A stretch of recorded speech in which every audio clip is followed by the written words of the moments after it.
Join us now, Caitlin Terry and Taylor Pannell of Texas Tech softball, the women that represent the Red Raiders here on Big 12 Softball Media Days. Welcome to both of you. Great to see you. I'll start with this question, and I'd love to hear from both of you, at least as far as an answer goes here. That is, when you are so close to a national championship and you've built something so special, like what do you have to do in the offseason to take that final step so that you can be atop the college softball world?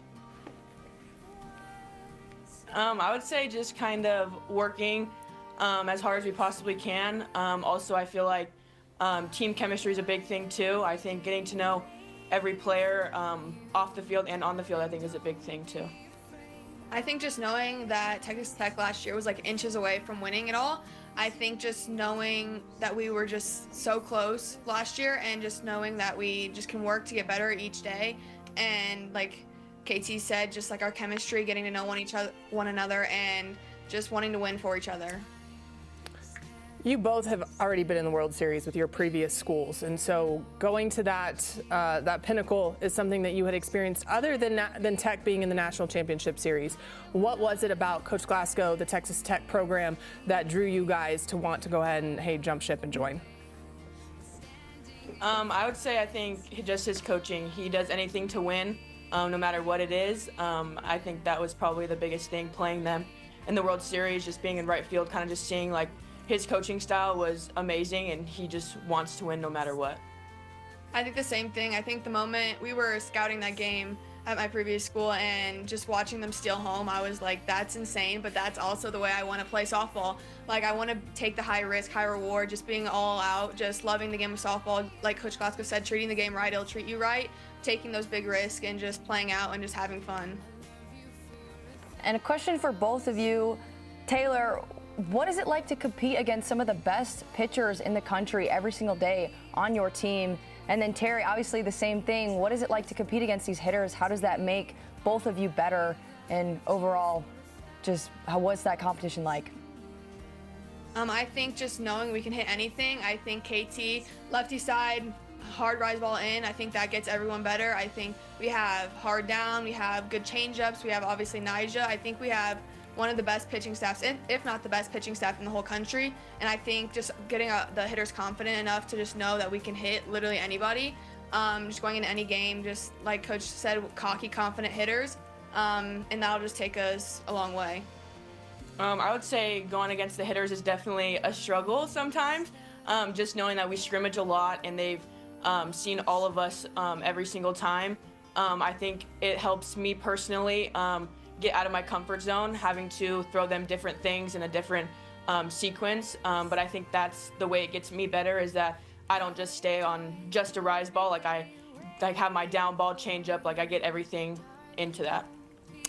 Yeah, both of you do bring a unique perspective because you are transferring in and you're getting to a program that is, as I mentioned, on the doorstep of winning a national championship. So how do the two of you try and make this streamlined and seamlessly integrate your games into a squad to where you feel like, okay, we have collectively gotten better? Yeah, I think we both come with experience. Like you said, we were both in the World Series before. I think last year that was Texas Tech's first time going to the World Series. I think that we just bring the experience and the knowledge of what it takes to get there and just prove that it just wasn't like a one-time thing, that we'll be back this year, and that's the goal of the whole team, is to go back and get a ring. But it just comes with long preparation. We put the time in. We're now upperclassmen, so we know what it takes in the off-season, during the summer coming in the fall, and then this past winter to get us ready for season. Yeah, just going off of Taylor, I think just us being able to be in the World Series before this was like a big thing, that we have the experience. So just going back this year is going to be fun.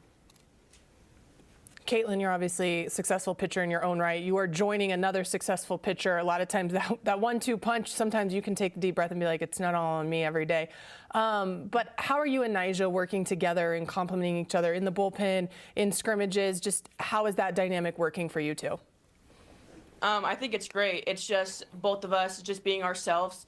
A big reason why I did want to come here is I wanted to have Nyjah's back and work with her and get her knowledge as well as a pitcher. But I think it's just great. Like, we know each other off the field as well. Just having that chemistry between each other is probably the best thing.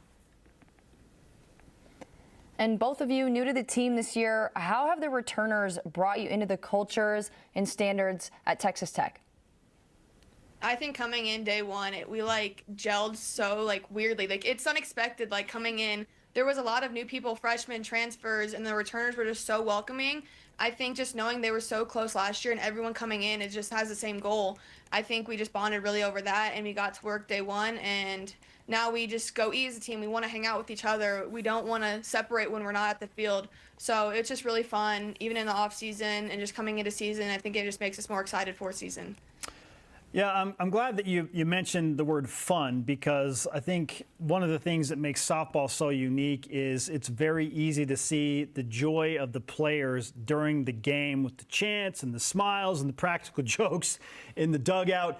So for you two, having played at such a high level, and there is pressure, obviously, to go out and compete and win every game and win a national championship, but what's the most fun or the most fun element of playing softball for both of you?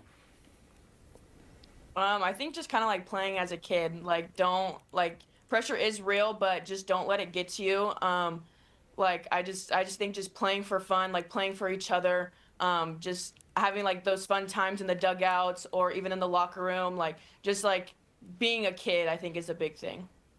Yeah, same thing for me. I think I have the most fun when we're just hanging out in the dugout in between innings. Like when someone makes a great play, everyone's laughing, jumping up and down.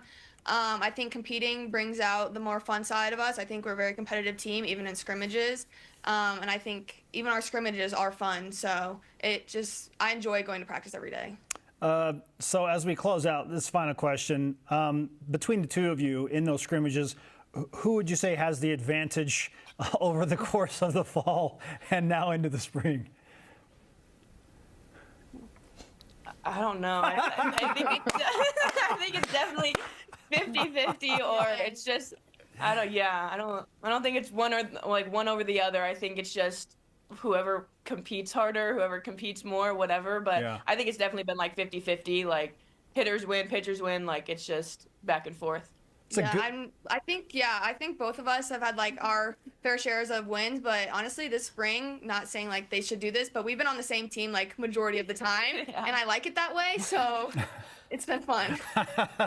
Your coach said, hey, I want my players to be confident and cocky. I was waiting for one of you to be like, oh, I dominated. I absolutely dominated her, but these are signs of good teammates. You're great teammates.